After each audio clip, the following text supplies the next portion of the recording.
Hey babes.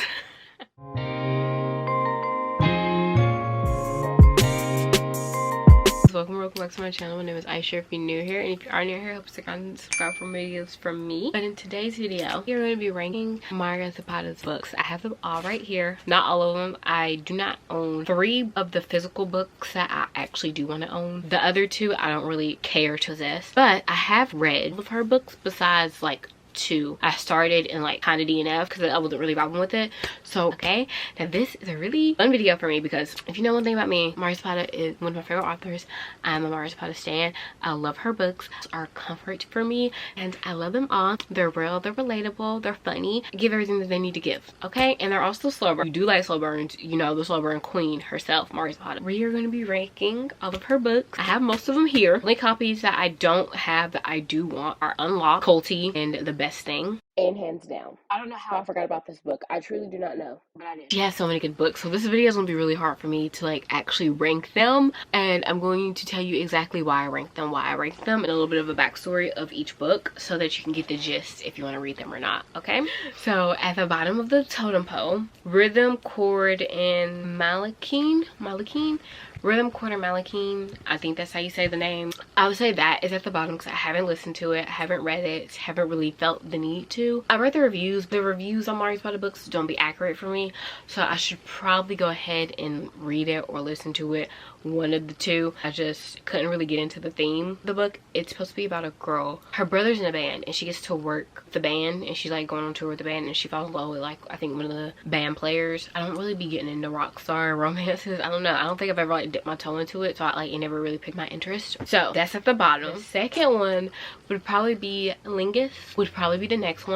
I did listen to like over halfway through and kind of just lost my interest. I was gonna go back to it, but then I kind of just like was like forget it. I might end up going back to it later on. But it's following Kat and a porn star. So Kat goes to a porn convention, and that's where she meets one of the porn stars, and they basically like build a friendship and then build a relationship through the friendship. I don't know, it was just wasn't really my thing. It wasn't my vibe, mainly because at the convention, I don't know, it wasn't my cup of tea. The next one, I do have the physical copy, and I would have to say it is Dear Aaron. Now, I did enjoy this book. I did enjoy reading it, but the whole beginning part of it, really just them messaging back and forth or pen pal. Aaron is in the army, and Ruby Santos is, if you've read From Luke Off with Love, Jasmine's sister. So Ruby is Jasmine's sister, but she's also kind of like, she's not technically the baby of the family, but everyone babied her because she had a heart condition. So she was kind of babied in the book as well. And then her and Aaron become pen pals. I think I want to reread it. Now that I'm describing it, I missed them. I haven't read it in like 2 or 3 years. So after like they were pen pals for a while, she ended up going to visit him and going to a beach house with him and his friends. And you know, her books are slow burn, so like they're really like based on a friendship, and the friendship continues to grow and thrive during the little summer beach trip, which I enjoyed. So I did enjoy the book, but it just wasn't my favorite. So the next one, which would be number 10, I want to say that the next one is The Best Thing. I don't know if I like The Best Thing more than I like Luna and the Lie. This is really hard. The next one would be The Best Thing. Luna and the Lie and The Best Thing are kind of even for me. Wait, if I had to pick one over the other, I would pick Luna and the Lie before The Best Thing. So The Best Thing is following Lenny, which is Luna's best friend, and Jonah. And this might be a spoiler, so if you don't want to hear it, then go ahead and skip ahead. Like maybe that kind of has like a surprise baby. Lenny runs a gym, but the gym is owned by her grandpa Gus, which the end of this book had me sobbing. Okay, it had me tears. Runs a gym, but before she was in the gym, she was an MMA fighter. She was a boss, you know. She was in that ring. Love that. Love my girl Lenny. Kind of a firecracker. Like, she says whatever comes to her mind. Like, she doesn't care about anybody's opinion. Like, she'll say whatever she wants to say. She's all around badass, right? When she was touring for the fights, met overseas because he plays rugby. She ended up getting pregnant by Jonah, and Jonah went into like this really bad place, and like he basically went like MIA. He wasn't answering her calls, he wasn't texting her back. She ended up pregnant, and then Jonah went MIA and ghosted. He didn't know about the baby. He goes back up at her gym trying to get back into training. He starts trying to train at Lenny's gym. He's back in town. Then he discovers that he has a cute little baby, and then he wants to be in the cute little baby's life. She doesn't really trust him, so it's hard for her to like open up and like still have him come around to see the baby, and a lot of people don't like him because of the way he like ghosted her and like didn't respond to any of her texts or messages or anything like that when she was like having a whole baby. That would be my next one. The one after that would probably be Colty. Colty is following Sal and Reiner Colty. This is a soccer workplace romance thing. Well, Colty's a retired professional soccer player. He's the best soccer player in the world, and Sal is currently playing soccer. So like an age gap romance as well. And also a workplace romance because Colty ends up being Sal's coach. He's super grumpy, so it'll be Grumpy Sunshine, a grump and rude towards like that whole like first quarter of the book. He was very much so a grump. He was kind of forced into being a coach for a team, but like in his reputation he had a little bit of a tiff, so he had to find something to coach or something to do with his free time. He ends up coaching Sal's team. Sal was also a really big fan of Colty. I would rate this one number 9 because I did like it. It was a good book. I did enjoy it. I do go back and re-listen to it a lot, not gonna lie. I'm rating this number 9 because the whole beginning of the book, she kind of had like a perfect life. Nothing was really going wrong in her life. She worked hard. She worked 2 jobs. She had her friends. She had her family. She had a good relationship with her dad. She was just doing her thing, living life. She had a good bond with most of the girls on the team. Like, she kind of just had like no drama. It was just an easy breezy beginning of the book. I don't like it as much as I like her other books, so that's why it's number 9. The next one will probably be Luna and the Lie. Luna and the Lie is a workplace romance. It's a grumpy sunshine romance. It's following Luna and Ripley. Ripley is part of an old MC. He got out of the MC. Luna's dad was like a terrible man and ran away from home when she was like 17, and then she took in her other sisters and was raising them. She started working at this garage, so Ripley ended up buying half of Cooper's garage, so he becomes Luna's boss, right? It's called Luna and the Lie because Luna ended up lying to the police or Ripley one time, so then it was like this big thing more, and she was really the only one that like talked Ripley out of his moods anyway. Yeah, it was a cute book all around. We're down to the best of the best. 7. Yeah, we're on 7. So the 7th book I would have to say Under Lock. So it's following Iris and Mix, and Iris moved into town and she lost her job and in that area again, so she ended up moving in with her brother Sonny. Her brother Sonny is in a motorcycle club. She gets a job working at a tattoo parlor under Dex. Dex is also in the motorcycle club. This is also another like grumpy sunshine, and Iris is also a book lover, so we just love it. She's just a little sweetheart. Dex is on the phone basically going off because he's stressed out, and then he's talking about how Iris doesn't know how to do anything and hurts her feelings, right? And then she goes home, tells Sonny. Ever since then, it's always super nice to her. This book has a lot going on. They also end up on multiple trips together throughout the book. It's a minute before they start like actually bonding. He starts trying to be nice to her, but she's just like, you already done blew your chance with me, basically. Her dad's like a deadbeat. He owes a lot of people money, so he basically runs off owing a whole bunch of people in town money. So it's like a gang he owes money to, keeps coming and trying to like threaten Iris and Sonny. That's like how most of the book is going. Like while Sonny goes to go find her dad, she ends up moving in with Dex, so it also kind of has like a forced proximity. I love that one. So the next one, which would be number 6, I think number 6. Now this one's hard for me because all these books I love equally, and I cannot explain to you how much love I have for all of them. Okay, so I'm outside. Maybe I should go outside and film this portion. I just realized that I did not talk about Hands Down. Okay, it's really windy. Actually, let me go on top. Basically, Hands Down is following Bianca and Zach. Don't know where I would put this in this video. So, it's following Bianca and Zach. Well, it's childhood best friends to strangers to friends to lovers. Zach and Bianca grew up together. Zach is also a football player, and Bianca is an influencer. She has her own little baking show on YouTube. And Zach is also one of Vanessa's best friends, the one with Peg and me. Zach and Bianca end up reconnecting because Zach's grandpa ends up in the hospital, and Bianca was the one that told him that he was in the hospital, and then they end up going to the hospital together. After that, Zach was like, you've been this close to me this whole time and we haven't hung out, or you haven't like reached out, we haven't talked to each other. So they start hanging out all the time. And I don't remember, I think my top one was wait for it. Okay, so this one will probably be under Gracie and the Grump. Sorry that this is the way it is.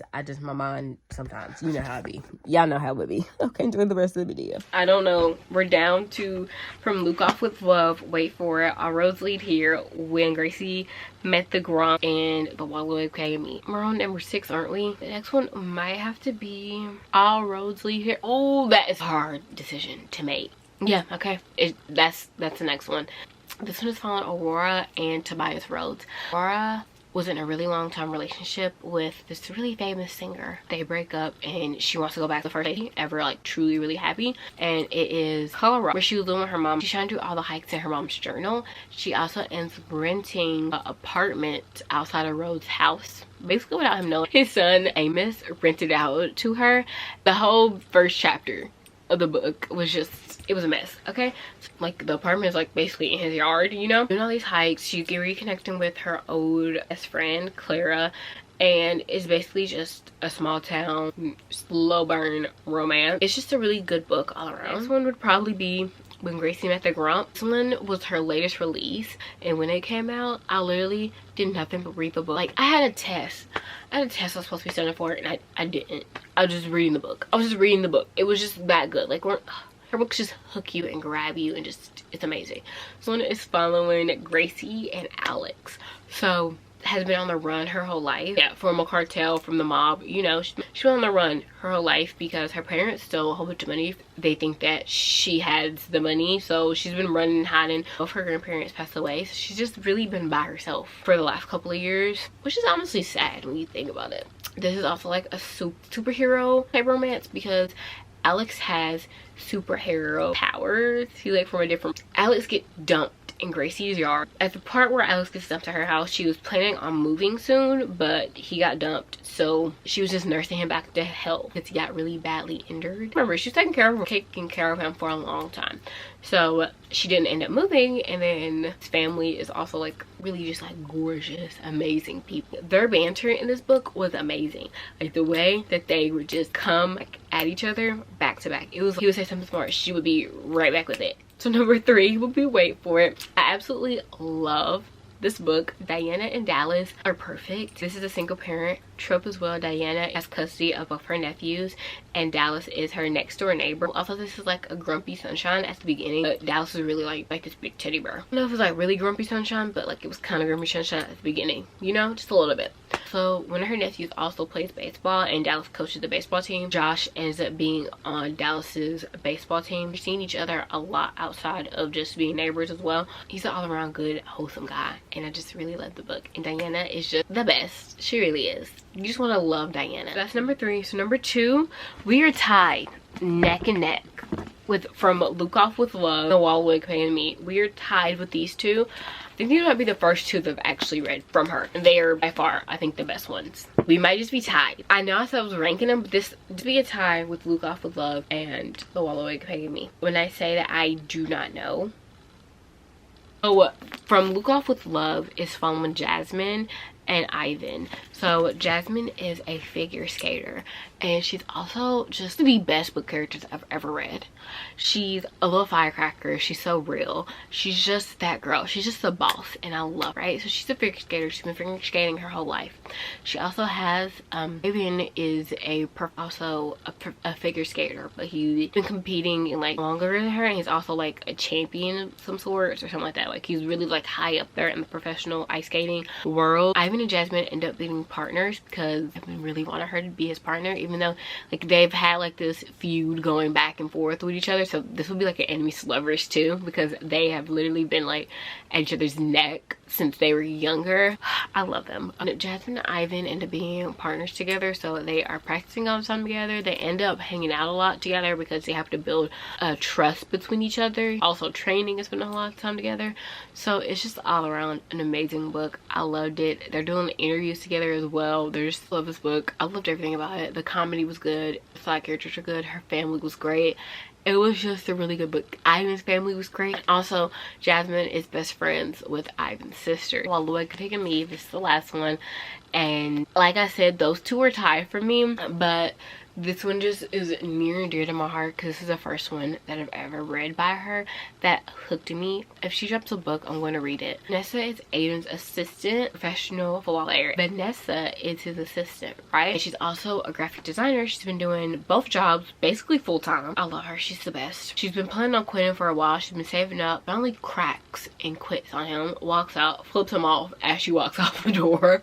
Love love her. I love her. This is emergency convenience, by the way. So Aiden needs a wife. Aiden keeps coming back and showing up at her apartment. Then he ends up needing a wife because his green card is up and he doesn't really want to get another green card. He wants to become a citizen. First, she does it because she wants her student loans paid off. She owes like $100,000, over $100,000 in student loans. So anyone will say yes. Okay, I will say him and be his fake wife, and they're living together. Because I loved every single aspect of it. I love this book. It's a comfort to my heart and to my soul. I just absolutely love it. Those are my rankings of Mario Zapata's books. That is it in this video. If you guys enjoyed this video, don't forget to like, comment, and subscribe. And if you also have read most of Mario Zapata's books and you love her books as much as I do, let me know your rankings down below because I just want to know, like, all right, I'll see you guys next week in my next video. Bye.